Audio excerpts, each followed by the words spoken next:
Hi everybody, it is me, Juan Films here. Welcome back to the channel. It is so great to see you all again. And today is going to be another tier ranking. I know I made a tier ranking about 2 weeks ago for the MCU movies, but today, in celebration of Lightyear that just came out last week, I'm going to be ranking all 26 Pixar movies. And in case you guys don't know, Pixar is literally one of the best movie companies of all time. Probably one of the best animated film companies of all time, or industries, or however you want to call it. Because they've made several fantastic movies, and I've pretty much seen all of them that have been released, and I cannot wait to rank them. And before we get started, I'm also going to be posting this on my brand new channel that's coming out soon. So, with that said, let's get started.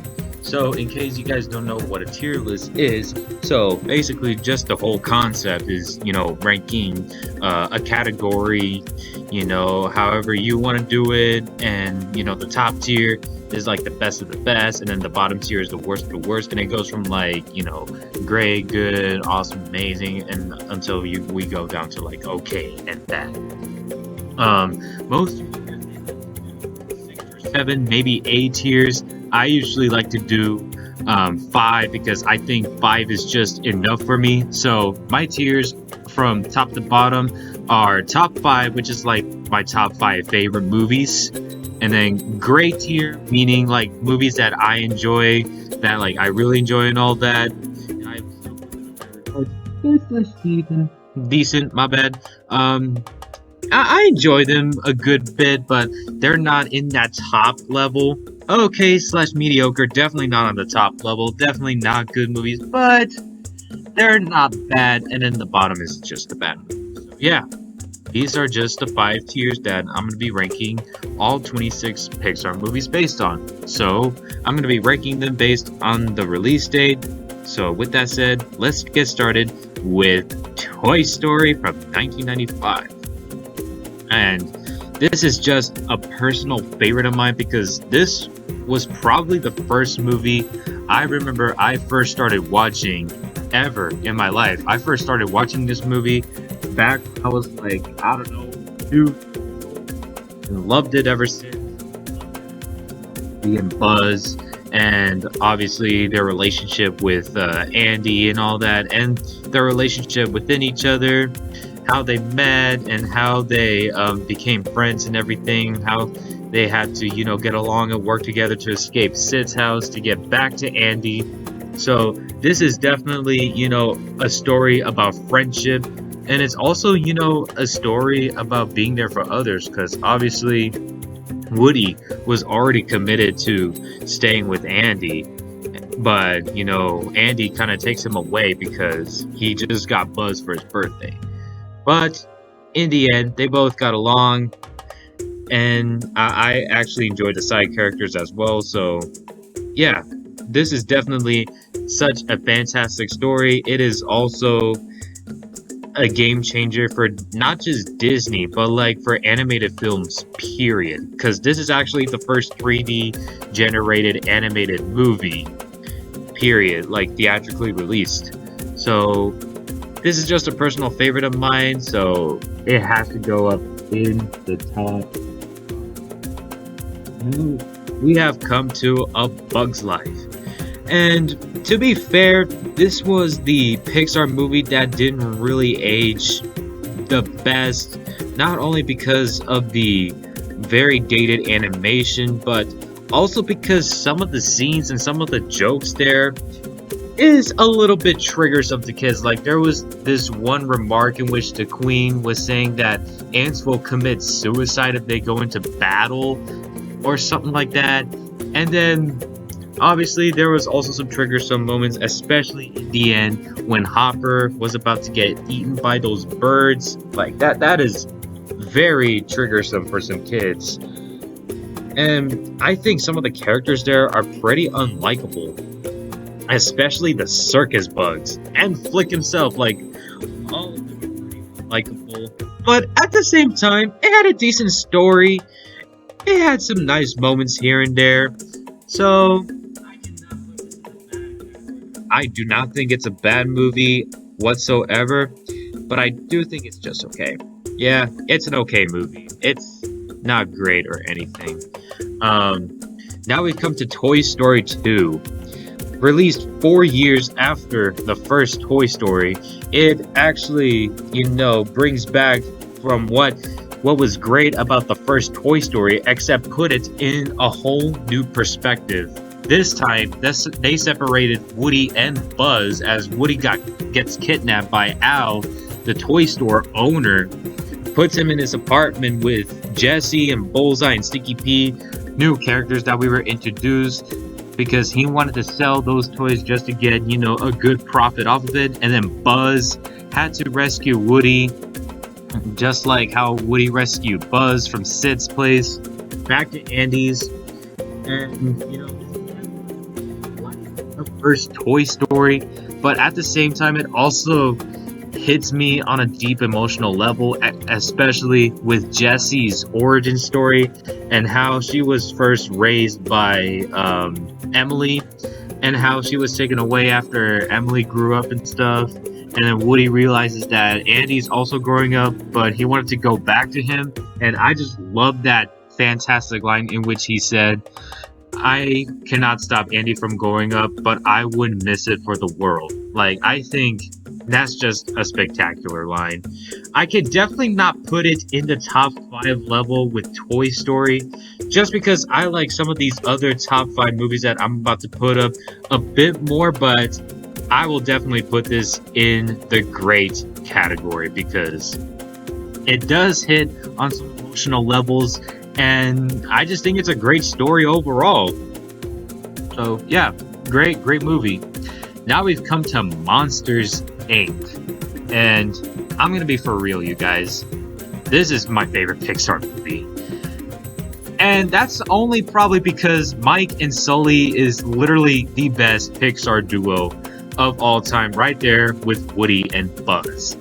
Obviously, they have a good friendship until they meet Boo, and obviously Sully had to bring Boo back to her door before, Mr. Waternoose and Randall tries to, destroy her and scare her, because obviously they scare kids just to, get money for the company, save the city and all that. They don't scare kids to, kill kids or anything, but I think that comes from Mr. Waternoose's perspective, because not only he wants to make, money just by having all these monster scare kids, but he also somewhat wants to do some more harm to them. But obviously Sully did not want to do that, and so Mike had a difficult time compromising with that, but in the end he knew what would happen and all that. So yeah, they got along and everything. So it's just overall a good rescue story, a good story about friendship, a good story about, just, being a hero and everything. So yeah, except it's in the world of monsters. And I think the animation here is great. And I think Randy Newman's soundtrack is very good, especially If I Didn't Have You, in which he won an Oscar for. Very deserving. So yeah, great movie. My favorite Pixar movie of all time.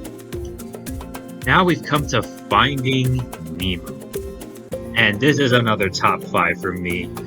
Just because, it takes place under the ocean, and it's also a movie about parenting, as Marlin, this overprotective father, tries to rescue Nemo after he was captured by some fishermen on the boat. He touched the butt. I'm sorry, I had to say that line. And especially with him as an overprotective father, since he lost both his wife and almost all of his children from a fish attack years before the majority of the movie took place. So, and obviously, while he goes across the ocean to save Nemo, we meet a bunch of new characters, especially Dory, this annoying blue tank who has short-term memory loss, and then her famous line, "Just keep swimming, just keep swimming, just keep swimming, swimming, swimming." And then, Marlin had to rescue Nemo with her. And, he just discovers that while he does need to protect his own child, he also needs to learn that, to learn how to, let go of Nemo if he wants to go out to the ocean and just have fun and all that. So it's a great movie about parenting. It's a great fish out of water story, and it's just a great movie overall. Top 5 level for sure. Now we have come to The Incredibles, and The Incredibles for me is like a huge mixture of genres, because not only it's like a spy thriller, not only it's a superhero movie, not only it's a family movie, but I think it's just a classic, 60s, 70s sitcom type of movie, since it pretty much takes place in like, a 70s sitcom, in my opinion, as we go through the suburb lives of the Parr family after superheroes became illegal.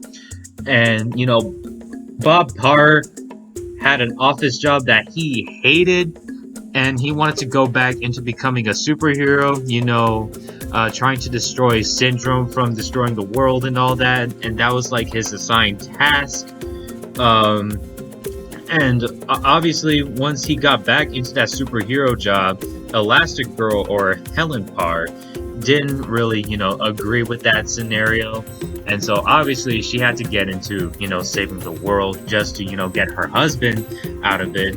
But then realizes that they miss doing the superhero work.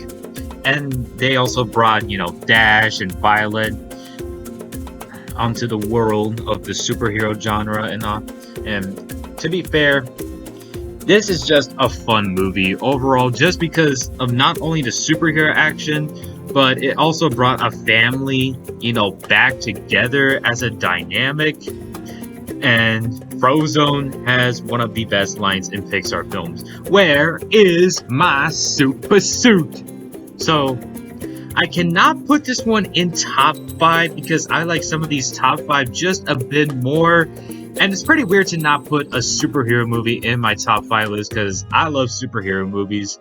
But I'll definitely put this one in the great category. I was going to put it below Toy Story 2, but then again, I love what The Incredibles had got in the superhero genre. So yeah, Incredibles, great movie. Now we have come to Cars, and I'll definitely say that this is nostalgia for me. I grew up watching Cars. Cars came out in like 2006. I was like 5.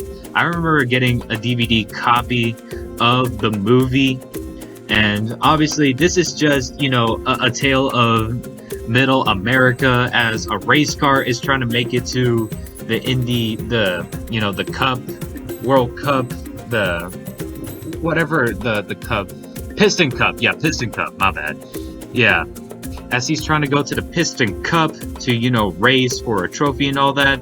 But then during his journey going to the Piston Cup, he destroys American town, pretty poor town to say the very least. That's where he meets Sally and Mater and the legendary Doc Hudson, played by the amazing Paul Newman. So this is just a great coming of age story, which we have this egotistical race car trying to make it to a race in time, and then later on realizing that he should also be there for the people that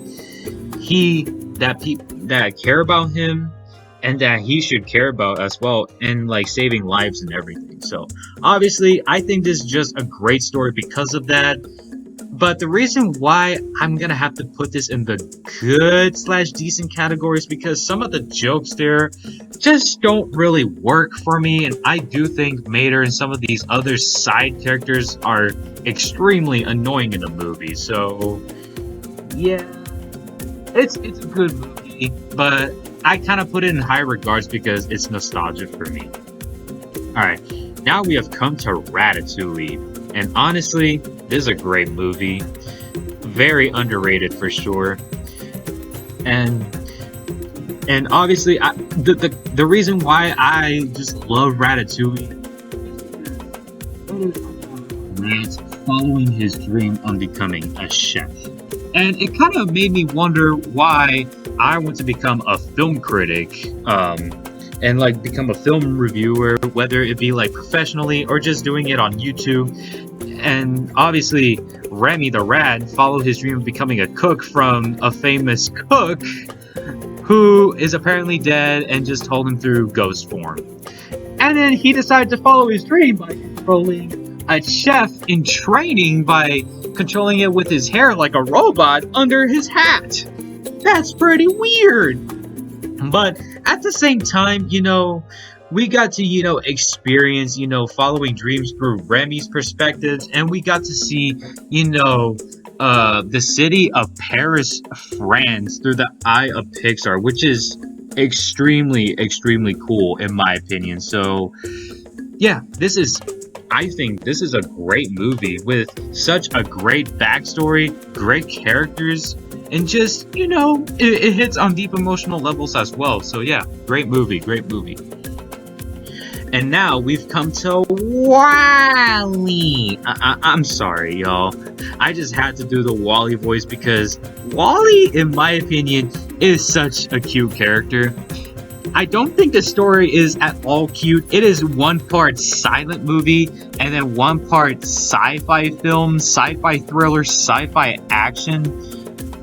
And obviously, the first part, which is the silent part, it just, talks about WALL-E's character and him collecting a whole bunch of trash and everything and watching Hello Dolly on TV. And then he gets to meet Eve, and then we get to see her backstory, and then we go on this little sci-fi adventure in which the world is probably going to be destroyed by a computer played by Sigourney Weaver. That's pretty insane. And then we have these fat-ass astronauts, trying to protect the universe from this computer, but the computer is obviously controlling these astronauts, so WALL-E was obviously up to the task to save them, especially from him coming from, a very, from a dumpster, pretty much, in a silent era type of setting. So, I'm not gonna lie, the first time I watched this movie, I did not get it whatsoever. I did not like it. But like the more I think about it, the more time I think that how smart this movie is just by, the elements and the story itself. So honestly, this is a great movie in my opinion. But I'm gonna have to put it below Incredibles just because I'll put it above Toy Story 2 because I just think the elements in the story is just smart in my opinion. Oh god, now we've come to Up. Up is a very emotional movie. Like, the first 10 minutes itself was emotional as we discovered the relationship between, Carl and Ellie, their regret, their love, and everything just in between. Ugh. And then Ellie's death just hit me on so much emotional level. And it got me thinking about death as well, which is not a good thing. At the same time, it may be a good thing because we can just reflect on how much we've been through them throughout our lives and everything. And obviously, when we saw the scene where Ellie dies, Carl kept the promise to go to South America just for her because it was their lifelong dream to go to South America together. But unfortunately, they couldn't because she died. So throughout that journey, we got to meet some fresh new characters such as the annoying Boy Scout Russell, Doug. Oh man, Doug is fantastic. And Kevin, the pregnant bird. Well, she's not really pregnant anymore. Like, she already gave birth to her babies. But, and, we got to, explore South America through the eyes of Pixar. Way better! Pixar has a way better eye of South America than Disney. So, but in my opinion, this is top. Not in the great category, but just the story and characters. Very emotional. Top 5. And it's my second favorite Pixar movie, so I'll put that in mind. Now we've come to Toy Story 3. And this is just basically the biggest great escape type of movie for Pixar because It is about Andy growing up and going to college, and then he had to choose what to do with his toys, and all the side toys thought that they were going to be thrown away, except he put them in a garbage bag to try to put it in the attic, and then he was going to take Woody to college. And so Woody wanted to save, the toys, as he thought that Andy's mom thought they were, trash and all that. But then they ended up going to a daycare. And then, Woody left the daycare, was brought home to Bonnie, and then he met Bonnie's toys, and then they were telling him that, that the daycare was a bad place because Lotso was like this whole dictator that will keep toys, into, a bad environment and all that. And so he went back to the daycare to rescue the toys so they could go back to and everything. And yeah, that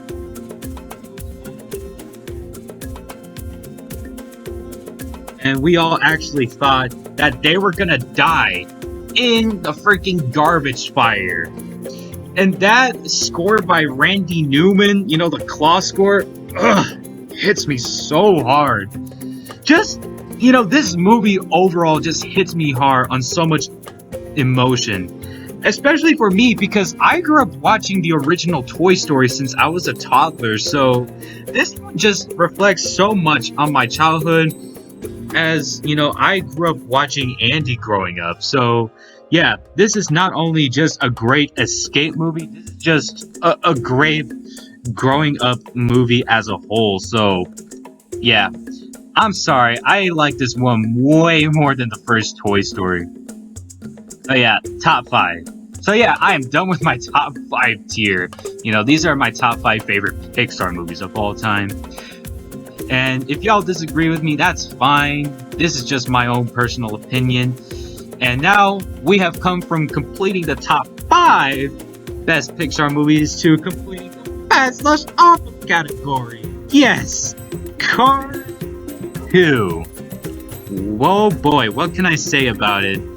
How dare they, take away everything that was good about the first one and just turn it into a spy thriller, a James Bond Mission Impossible type of movie, but with the annoying side character as the lead? Like, what is wrong with you, Pixar?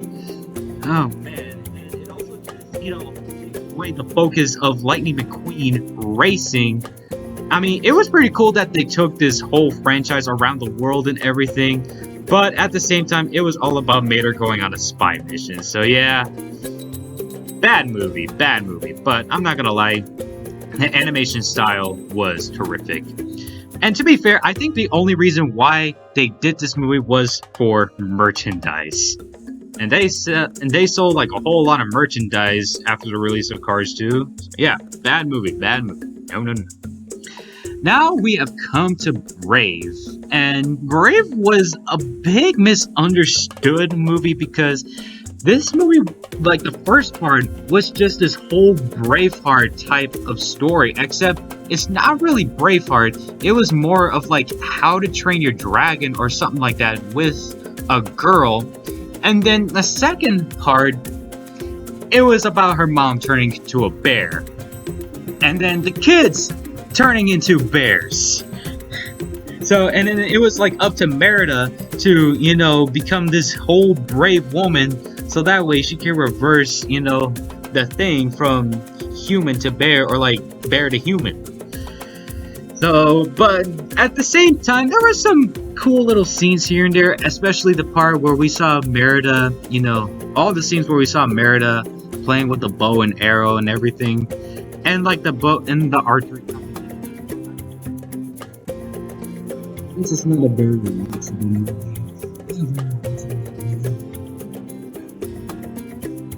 Yeah, just the story, plotline, and characters itself, very flawed. And yeah, it's gonna have to go in the okay category. I've never really enjoyed Brave from the start, in my opinion. Now we've come to MU, aka Monsters University. Not Mercer University, which is also here in Georgia, but Monsters University. I get the hate for this movie because this is literally just a Pixar college story. Pretty much Mike and Sully's college story in just one movie, and it does kind of work better as a direct DVD film. But at the same time, I had a lot of fun watching this movie, especially since I'm in college right now. I've been seeing all these, fraternities and all that having their games and everything. I mean, I'm not in a fraternity myself, but I know a few people who are in fraternities, not just ones who go to my school, but like who go to different schools as well here in the state. So, Mike, who's trying to be this top level monster, and then in which he encounters Sully, who is already this top level monster because his dad was a top level monster. And obviously it was the whole Revenge of the Nerd story on how they became enemies turning into friends, and then they were both in different fraternities throughout the film until they came into, a little nerdy fraternity that can't really do scary stuff all that much. And obviously, throughout that movie, it was just them getting ready for, the monster fraternity scary games. So that way they could be, the scary monsters that they want to be and all that.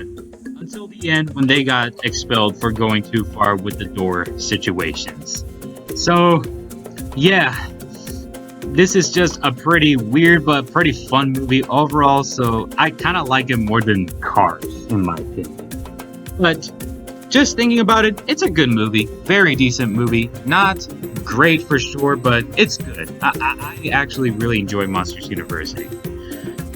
Alright, now we've come to Inside Out. And this is a very emotional movie. Pun intended. So the whole concept of the movie is just these 5 little emotions, trying to, help Riley out as she moves into, a whole new life scenario, moving from the cold environments of Minnesota to California. And obviously, throughout the journey, she discovers roller skating and, broccoli on pizza, meeting new friends, regret, anger, remembering, the good old stories and everything. But at the same time, there was a little bit mess up on her memories, and so they had to do everything to save her memories from becoming a downfall and everything. And that way she could, start adapting into her new life in California better than she wanted. And so obviously there were a whole bunch of emotional moments, especially the ending scene in which Sadness saved everything, even though she did ruin everything in the first place by turning a great happy memory in her first day of school onto a sad memory. And then, her regretting taking the bus and then stealing her parents' credit card, going back to Minnesota, and just, Sadness putting her hand on the ball. And that way it shows her regret of doing that. That's so emotional. And let's not forget Bing Bong dying. Bing Bong dying is so sad. Bing Bong was the person that kept, Riley become happy and all that. So yeah, this has a whole bunch of emotional scenes, but overall it is a great story in my opinion. I loved Inside Out. Now we've come to The Good Dinosaur, and I've only watched this movie once. I can't remember much about the movie, but I remember the first time I watched it, I hated it. I put it below Cars 2, but I watched a few scenes here and there, and I could definitely say that I like those scenes just a bit more than Cars 2. But at the same time, I don't think that this is a good movie. Excuse me, in regards to the story, the character arcs. I thought Arlo's character arc was pretty He was pretty good in my opinion, as he was just this, small little dinosaur. He was the smallest dinosaur in his family, and then he wanted to become like this big dinosaur. And obviously, it's just a story of what would happen if, the asteroid did not destroy the dinosaur species.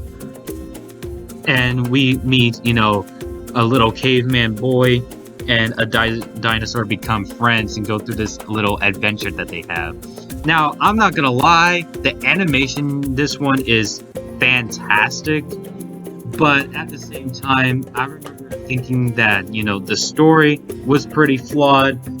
The character arcs they should have done more with it, but at the same time, I don't think it's bad by all means. I just think it's okay. Like, I watched a few more scenes after the first time I watched it. I liked them a bit more. But I'll put this above Great because some of the stuff there, I like, like the animation, for example. So, yeah, Good Dinosaur. It's not a film that I could put in high regards, but yeah, I guess it's cool for what it is, but I just wish Pixar could have done more with it. Now we've come to Finding Dory. Now, this is just a typical, like, Finding Nemo ripoff, except we take the annoying side character and just, make her the lead character in this sequel. Except this time, they did it in, like, such an emotional level, not like what they did with Cars 2, in which they just made her in this very stupid little spy thriller that took the focus away from the first movie. And with Finding Dory, they didn't take the focus away from the first movie. They used like the same elements, except they used it with like the annoying side characters, even though it wasn't, the best idea, it still somehow worked.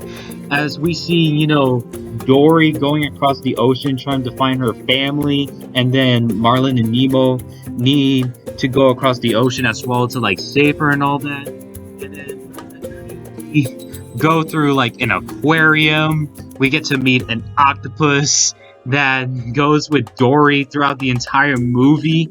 And then just, and we get to meet like Dory's family as well too. So yeah, it's deeply emotional because of that, but it's kind of more fun than emotional just because of the elements of bringing an aquarium into the movie. But to be fair, I hated this movie when I first started watching, but like I watched it as a whole the second time when it came on Disney Plus, and I actually really enjoyed it. So yeah, I don't think it's a great movie, but it's a good movie in my opinion.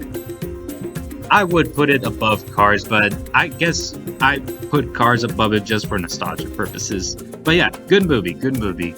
Now we have come to Cars 3. And this was the Cars sequel that was very much needed. I remember the first time I saw the trailers for this movie, I thought to myself, oh god, are they really making another Cars movie? Because Cars 2 was terrible. And then I first started watching this movie when it came on Disney Plus, and I actually dug it, man. Like, I actually really enjoyed it. Like, we were brought back to Lightning McQueen's story of becoming this famous race car, but at the same time, they put Lightning McQueen in this whole midlife crisis scenario in which he thinks that he is not fit enough to drive and that he should retire and all that. And obviously, he was being trained by, like, Cruz, but Cruz wants to be, like, a racer herself. And then they put, all the side characters to the side, thankfully, now that we don't have Mater as a main character, just like what they did with Cars 2. But at the same time, at the end of the movie when Lightning was having his race, felt like, that Cruz should have her chance and everything. And especially with Cruz training him and all that, be a racer just like him. Yeah, so in my opinion, I think this is such a good movie. I cannot put it above Finding Dory, but I'll put it right here. There were some gags here and there that I didn't seem to enjoy, but at the same time, I just like it for like what the story is about, and I just love Lightning McQueen's character in this one too. All right, now we have come to Coco.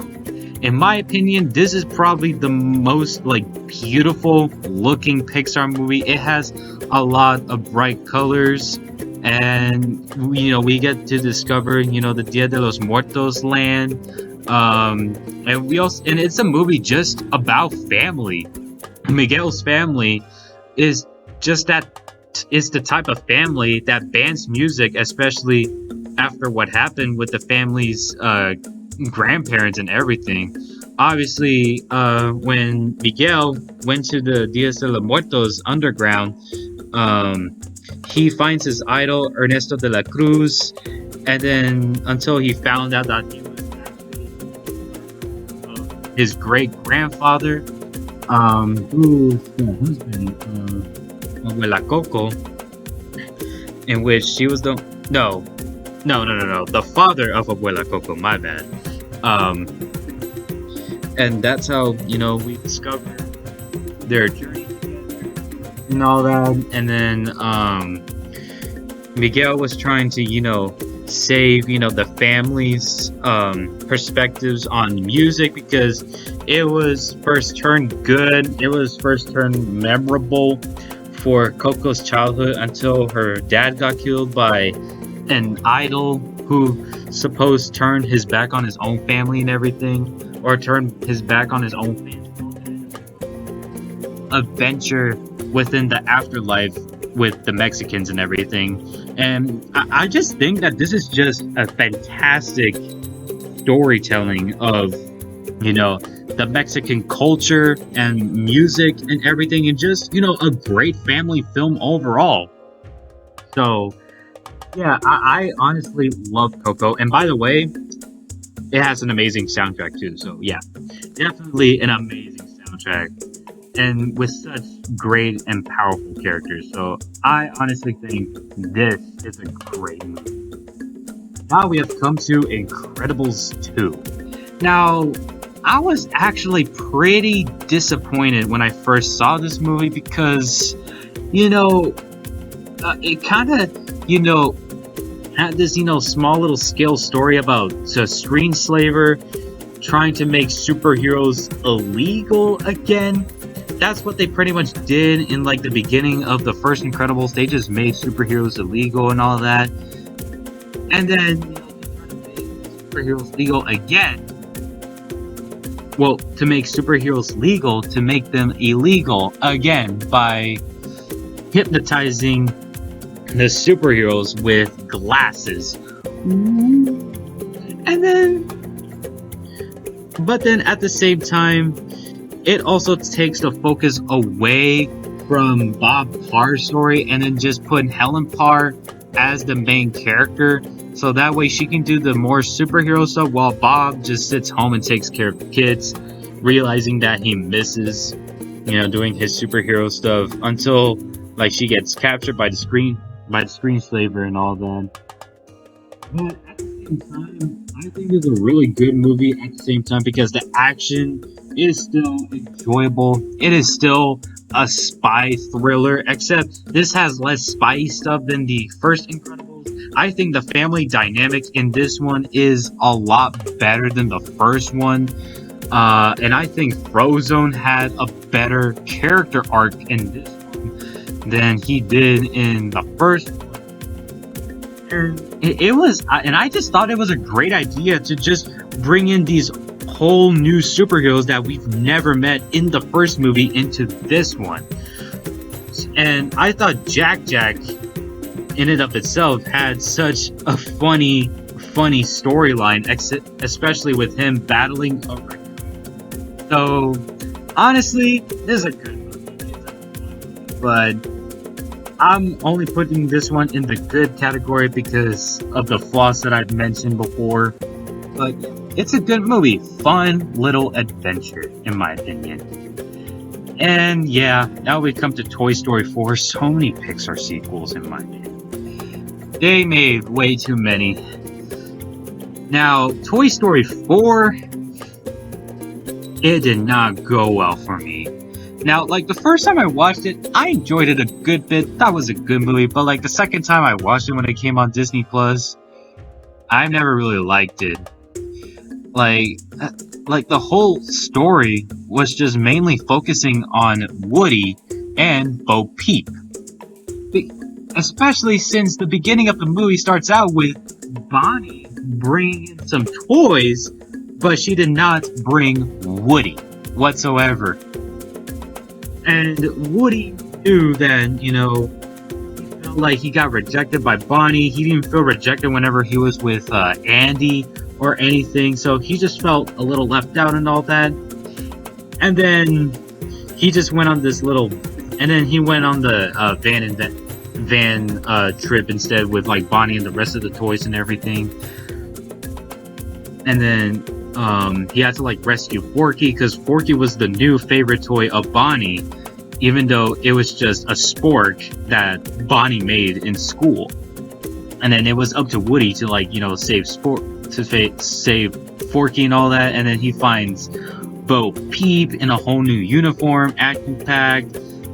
Buzz Lightyear becomes a moron, realizing that he is no longer, still forgot to realize that he was a toy rather than a space ranger. And then we just meet all these, characters, Ducky and Bunny and Duke Kaboom. They're alright characters, they're not all that funny. Gabby Gabby is a very flawed villain in my opinion. She only became a villain just so she could have like a little voice box. And then Woody just gave his voice box away to Gabby Gabby. And then in the end, it was just like him leaving all the toys and then leaving Bonnie itself, so completely changed his character. And it did not hit me on any, in my opinion, was the perfect ending. Not this one. I will not put this in the bad category because I thought it had some funny moments here and there. I kind of like it better than the other okay movies in this category, but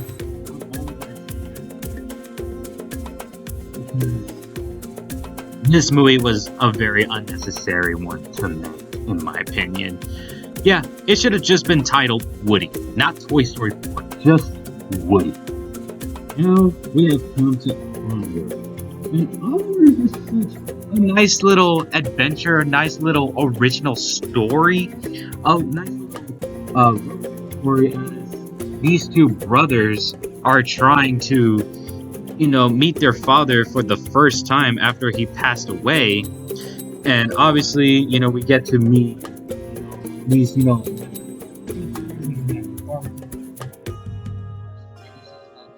figure as a police officer. And then, the ending, I kind of got pissed off in the ending because Tom Holland's character did not get to meet his father, but his did, and everything. So it kind of pissed me off, but I kind of knew what that part was doing and everything, so excuse me. But like at the same time, it was a nice little adventure road trip type of movie. I cannot really say much about it because I've only seen this one once. That was back when it was first released on Disney Plus during the COVID lockdowns and everything. But it's a decent enough original story. Hey for all these. So yeah, all in all, I think it's a good movie. I cannot put this in the top level because there are some little gags here and there that I did not get, and there were some plot elements that were pretty flawed. Now we have come to Seoul.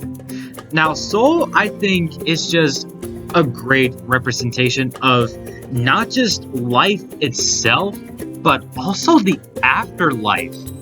And obviously this was about Joe Gardner trying to follow his dream as this famous pianist, famous musician,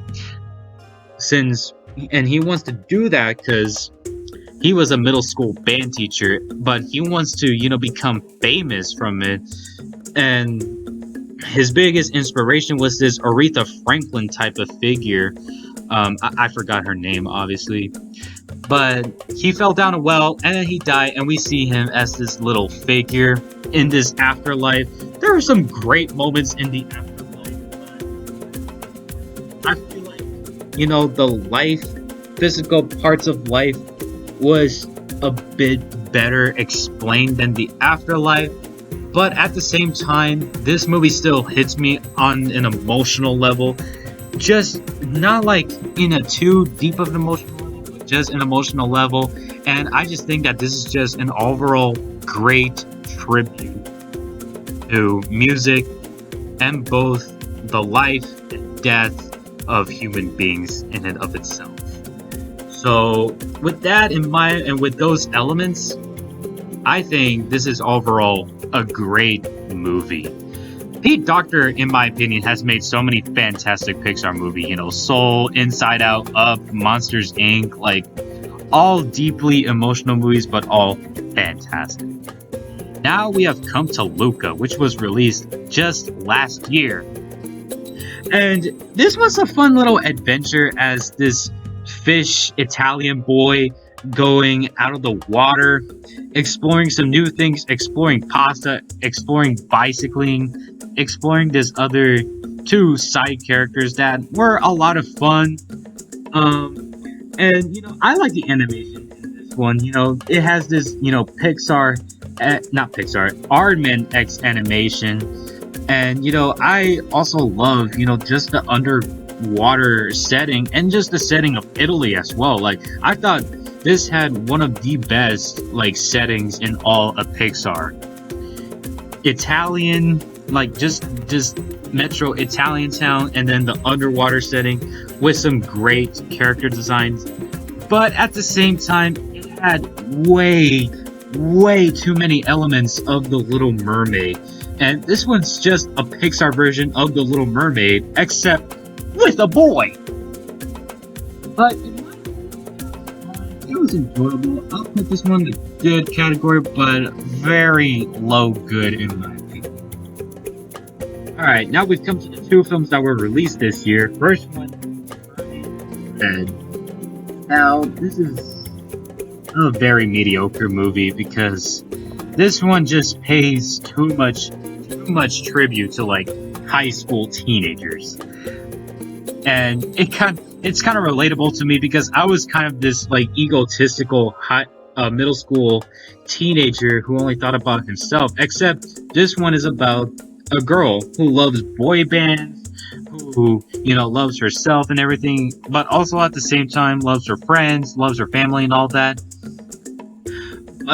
So yeah, this was just like the typical high school girl story, except she turns into a panda and wants to turn back into human until she realizes that she actually likes being a red panda and all that, and tries to get through life within this new change of direction in her life and everything.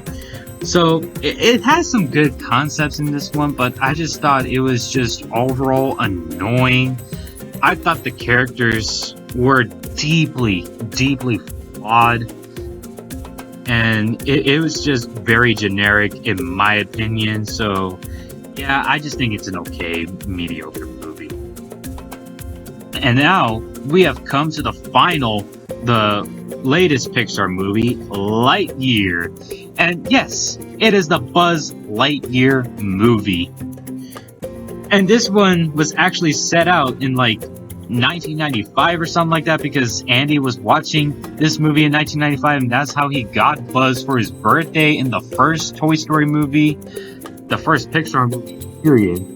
And this was just a nice little sci-fi adventure starring Buzz Lightyear as an actual character instead of a toy that came to life.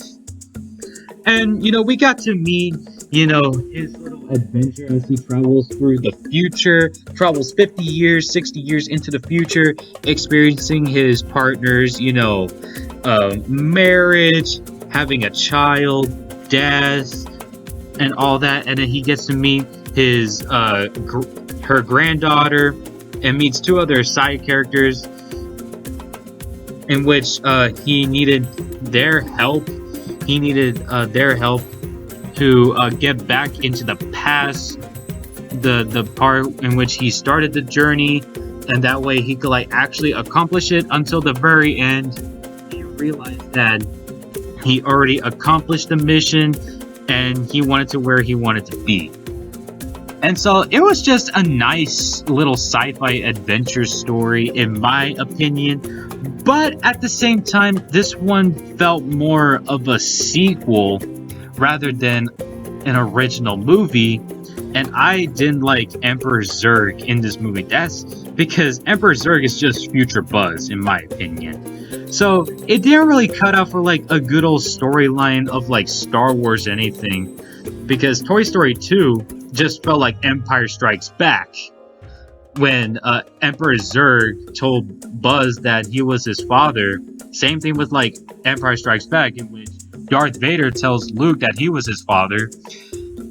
It didn't really work out that way for Lightyear.